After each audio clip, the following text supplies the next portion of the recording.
Merci beaucoup. Bozali ebele pe bozwi déjà habitude ya kolanda biso. Oyo ezali coaching na lingala émission na bino bo préféré topé temps na bino bolingi kozwa désormais pona kozwa obo benga coaching kozwa ba mateya topé kozwa ba élément oyo ko aider vie na bino échanger et ko aider comportement to manière na bino de faire et comment ndenge mususu. Parce que dans la vie, il est vrai que tout le monde a des circonstances belé, tout le monde a des belé, mais réalité, se confronter chaque jour dans la vie, il y a un comme un véritable mentor, tout peut enseignant na biso, pour te dire que réalité, ils ont comme l'anga, na si na kutana nango, oh non na kutana nango te, na go éviter. Vous comprenez? Donc c'est ça la vie. Mikolo nenge bazali wana rôle na bango ezali quelque part peut ko rappeler biso que moi na keba nzela ko tambula te.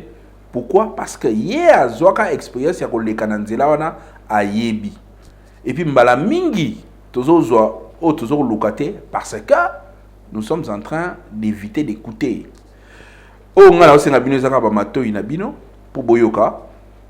ba partage tozali ko sala masolo o tozali ko sala loin de moi l'intention il y a que ça va leçon mais na ko exposer sur la place publique ba réflexion o ko ça là que yo nanga to évoluer yo nanga to progresser et puis vie na biso échanger. On nous reproche biso ba congolais et que ba makambo belé ya malamu to zali nangote image na biso zali malamu te à travers le monde. Ça doit changer, il faut tout changer et pour que ça change les Congolais doivent comprendre que au-delà il y a vie il y a ce qui à travers entourage naé vie mususu pezali vie meilleure pezali ko aider biso to changer. Ya ngwana pour na changer lelo ndenge na lakaki ndenge na prometaki que après déconfinement topé après ba makambo nyonso uti ko komela biso ya corona, c'est comme si on était enfermé quelque part et aujourd'hui nous sommes obligés à sauter et puis à évoluer pe ako embrasser makambo susu na lobaki yango pe na prometaki yango na ko pe sabino 5 affaires oyo ekoki ko fonctionner kitoko juste après masolo oyo ya coronavirus. Et alors 5 affaires oyo ekoki ko fonctionner kitoko to 5 business oyo ekoki ko fonctionner kitoko to 5 professions oyo ekoki ko fonctionner kitoko na bata oyo yo ekoki ko kota ngo kaka comme acteur te na oyo sote ko comme médecin. Mais si vous avez médecin, bah opportunité pèse la médecine. Parce que bah tout mususu pe azali médecin te mais à investir dans un pharmacien, to à investir dans ma médecine. Je ne crois pas que bila mba to pe ba blues o ba médecin ba lataka, ezali ba médecin ba tonga ngo, pas du tout. D'ailleurs ne muta tonga ba blues ya ba médecin. Ba véhicule yo ba médecin ba tamula nango za ba chauffeur ne mutu ba tamusaka yango. Donc na kati ya ba profession ebele eza ko mikota na kati, c'est-à-dire profession oyo ekoti na oyo ekoti na oyo, mais nga aide nanga ezali ka ko yeba ko fungola bino pour bo saisir ba opportunité oyo ko za facile pe ko aider bino na ko progresser. Toke na opportunité à liboso. Opportunité à liboso lelo, moi j'ai vu na opé ça exemple yango awate, mais parmi les pays aux anzinga zinga na biso mutu asombi appareil oyo et salaka ba machine ya ba cache-nez. Aujourd'hui monde entier azali na besoin ya cache-nez.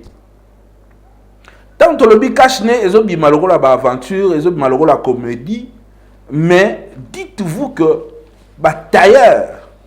moi je me pose des questions ceux qui ba sala misala nini parce que aujourd'hui cache-nez to moni yango ya ba forme nyonso. Ya bandenge nyonso ba opeza médical eza ko salama. Donc ce qu'on continue à copier ba cache-nez ba lobité biso nyonso comme ba tailleur okoki kozala distributeur okoki kozala super dealer okoki kozala mutu oyo asombaka des gros ayaka kokabula okoki kozala pe mutu oyo atia yango na boutique na ye. Donc mikolo côté ka cache-nez parce que geste et barrière eza ko continuer corona ezali toza ko bunda na yango pour éviter deuxième vague. Geste et barrière eza ko continuer bandeko to kota na masolo ya cache-nez eza na mbongo oko calculer yango ata bandeko bino mona ba telema na boulevard azoteka yango ta mususu 1000 francs mais 1000 francs on a calculé na carte eza combien eza 10 000 francs là au chango sachet na carte sachet so 30 to 50 beta machine si ko so teki na journée moi teki 100 000 cash né à cause on a combien de bénéfices et puis il y a somme combien. Mais imagine maintenant ce que vous avez 2 cartons, 3 cartons, 4 cartons. Donc muto ko sa yote forme nyonso oyo ko salela yango eko futa parce que ezali eloko moko bazali ko utiliser congolais nyonso to pe mutu nyonso na monde entier azali ko utiliser yango. Donc si on continue à circuit même comme commerçant, même comme producteur, même comme revendeur, yebara ke eko raté na période oyo tozali ko kende na système ya coronavirus. Topé période oyo après coronavirus parce que ba gestes et barrières ezali ko continuer. Deuxième métier oyo il faut valoriser pe batu ba yeba ke bazwango sérieux pe ba investisseur ba tcha ba mbongo na mona kati pote makambo etambola bien ezali bongo profession médicale oyo nyonso zaka tout autour. Je viens de donner un exemple tout à l'heure que bilamba oyo ba médecin balataka bango batongaka yango te ba biloko oyo bango basalelaka bango basalaka bango ba inventaka yango te. Donc na kati wana il est vrai tous na ba médecin ba infirmier ba pharmacien et surtout que ba pharmacien il faut ba kende au-delà na ba recherche na bango mais il faut batala opportunité place ezali na type ya ba kisi o ezali très important pour na biso bandeko na période o ya coronavirus parce que je pense que congolais nyonso o azali réfléchi na période oyo azali ko salama sécurité na santé na mutu nyonso olande la santé na malamu et alors ba pareil ba biloko nyonso médical tala makambu oyo sopaki biso heureusement nzamba sali que coronavirus bandeko ebele to komi na stade oyo bandeko ya Italie ba koma na ngote mais ba respirateur to ki nango combien na République démocratique du Congo. Donc même ba centres hospitaliers ya ba privé au bazali il faut bacha misu na bango na ba pareil wana parce que aujourd'hui c'est important. Il est vrai nous avons perdu aussi beaucoup de gens mais objectif ezali kaka au sala affaire to business pour na ko sala te mais objectif ezali pe ko tomber sur ba opportunité mususu parce que dites-vous na période où il y a coronavirus bato ebele ba komi na bambongo bato ebele pe basali ba bénéfice. Donc là yozo lela ozo zela ba fungola nzoka ndeta mso ko kozala pe retard. Troisième COP, troisième eloko oyo ezo futa to eko futa after coronavirus to after confinement ezali bongo ba métier ya informatique ba création ya ba site web ba page YouTube to pe ba chaîne YouTube ba gestion ya ba image ya ba star en ligne. Parce que aujourd'hui, comme je le dis dans la émission largement j'ai développé sur développeurs, créateurs de contenu sur YouTube. Mais aujourd'hui, tu as plus besoin, il y a des webinaires, c'est-à-dire des conférences en ligne. Vous avez 4-5 orateurs, vous avez sa conférence, vous avez sa rendez-vous.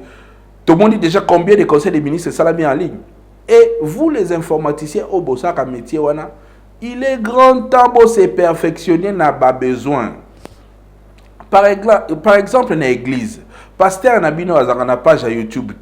Pasteur Nabino a une présence sur Internet. Aujourd'hui, même la foi, même toute forme de communication, ils allaient directement à travers le net, à travers le monde. Fait ego salama quelque part, na seconde. Toujours vivre tant où il y a village planétaire. Ça dit biso nyonso na mokili to vivre le roi toze sika moko o sali kabu moko boya mokie quelque part quand et bombani mais les kaka nouvelle technologie yango et mati. Donc nos frères et sœurs même bana mikie o bazali kokola sika il faut kokota na masolo informatique. Vous devez le savoir que batubele ba osala mbongo seulement na ba page Facebook, seulement na ba page YouTube, ba placement, ba publicité, ba blogueur. Blogueur ezanini blogueur okomara sur internet oza na page na mo okomara makambo nyonso o itali par exemple nutrition. Tango okomara ma nutrition na ba débat bozo sala ah non kolia boye likabo kolia bana boye muto kolia te avant la biloko mo ndengwana ba conseil wana nyonso zo pesa ba nutritionniste topé bato oyo basala ba produit lokola ba produit ezali bio ba ko s'intéresser na page na yo en tant qu'influenceur parce que on a ba métier oyo ba nouvelle technologie inventée. Influenceur c'est quelqu'un au sera lobby comme kobi en tant qu'influenceur ba ko zo yo pe ba pesi yo marché moko boy. Ne vous inquiétez pas, nous le communicant tous en la frontière T ce to moni mutu wana ana ngenge biso benga on ndinga kina ana ngenge tous ana buzz sur internet, on s'intéresse naie pour nous faire passer toute forme il y a un message il y a un boka moraté et là au mot est rouge comme bleu parce que batunion so balobi que ça bleu yo mot c'est minorisé nous okande ba utiliser au ba benga lobbying pour message et comment. Donc sur internet il y a encore beaucoup d'opportunités que vous devez prendre bien entendu au sérieux. Tokena cinquième business oyo et que simba to ils continuer que pe ko ça ils allaient business simplement il y a des désinfectants ils ont la formule simple désinfectants ils allaient alcool ba sangisina savon au soukoli et puis moi je me plains parce que dans mboka na biso na République démocratique du Congo tolelaka un Libanais a outi mboka na ye a salikaka quelques mois tout comme mon a roulé carrosse tout comme mon a fonctionné a sala makambo belé et puis comme il fout yo congolais mais yo congolais au lieu de conscience au lieu ndima au luka oyeba nini mayele nini ye utilisaka po a koba place ya kobi non yo congolais tu te mets à le critiquer oh bato ba yo yiba mboka na biso ba ya ko sala boy nzokande ya zora temps opportunité hier il y avait des désinfectants tout qui n'est pas tous qui paye na Kinshasa na na occupé des désinfectants mututa mais quelques temps après tout monde ba marque monsieur Soye d'abord oh ils qui on a stocké sili ba marque monsieur Soye tous ça qu'on utiliser ba marque on a chaque jour sans ko yeba nani aza ko sala mo bana mboka obozaka na mbongo pourquoi pas investir côté wana boza sur penza soki bosangani et puis bosali lobbying moko boy na ndenge ya ki congolais et que bah, désinfectant la minéralité kamaté. Pas du tout. Donc voilà, en quelques mots, ce sont des petites idées, oyo, ceux qui peuvent au tali bien, au salé yango, période oyo après Covid, et qu'on aide yo au changer, peut-être, manière na au tali la mokili. Parce qu'en réalité, les lo oyo, réalité est anini, si tu ne progresses pas, si tu n'évolues pas, si tu n'avances pas, kokanga mutundo kite. Ba opportunité les aller belé na auto za ko lobana auto za ko sala tolobi awa si vous avez des éléments des idées topé ba opportunité mususu oyo communauté auto za ko former awa ba koki ko yeba mes frères et sœurs n'hésitez pas de placer ba commentaire na c'est awa et vous allez plaisir makasi ceux qui n'attendent bino et puis ba commentaire na bino et ko aider bande ko musu batanga ba commentaire parce que yana bande musu batanga ba commentaire or ngana suki si peut-être na 5 éléments oyo eza simple mais bino pe là où vous êtes ce qu'on a boule moko boy lobi que non et loko boy pe période ko sala o komi yango awa on va en discuter to ko beta li solo o komi on a place à commentaire na c'est ya page oyo mais bien entendu il faut banana on a ko j'aimer au s'abonner na page ko s'abonner na page c'est très simple au cliquer place les rouge wana na abonnez-vous, vous abonnez puis pas chez moi ngonga pour yeba à chaque fois que rendez-vous na monsieur Bandi et rappelez que rendez-vous na monsieur Bandi c'est-à-dire chaque jour à 21h tout ça on a pour nous passer bino ba élément moko simple biso lobby que TV o to ko sala lelo ezali ya ko sungana TV o to ko sala lelo ezali ya ko aider bandeko ba progresser elongo na biso TV o to ko sala lelo ezali ya ko salisana ezala teke bo mona ke bana na ngai ba otanga na États-Unis ba otanga na France ba otanga na Hollande et que bana ya baninga mususu na onyokola bango ale lobby bana na ngai ba yeko kumbela lisusu bana oyo ya ba travailleurs nanga ça n'a pas de sens aujourd'hui avec les nouvelles technologies tous en égalité des chances accessibilité à information comme facile pour na mutu nyonso yango na tolobi les jeunes garçons, jeunes filles, maman, tata, aux $100, aux mbongo muke, ba orientation to petit, COP ya cashne et qu'on fonctionne na période oyo COP na milieu ya ba personnel médical et qu'on fonctionne kitoko ba COP tout ya informatique na ba COP ya contenu sur internet et qu'on fonctionne kitoko COP ya blogueur tout ba COP oyo eza lié na média ndenge na lobaki ya ko za 4e COP ba COP oyo eza lié na média blogueur la création de contenu influenceur lelo yo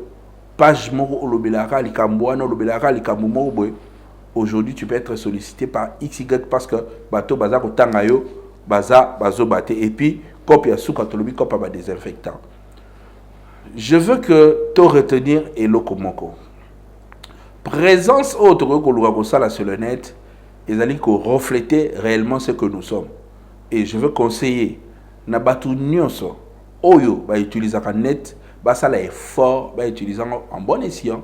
pour te net wana et balukela bangote. C'était vraiment un plaisir pour moi de continuer à partager les éléments avec vous. Comme je dis, partager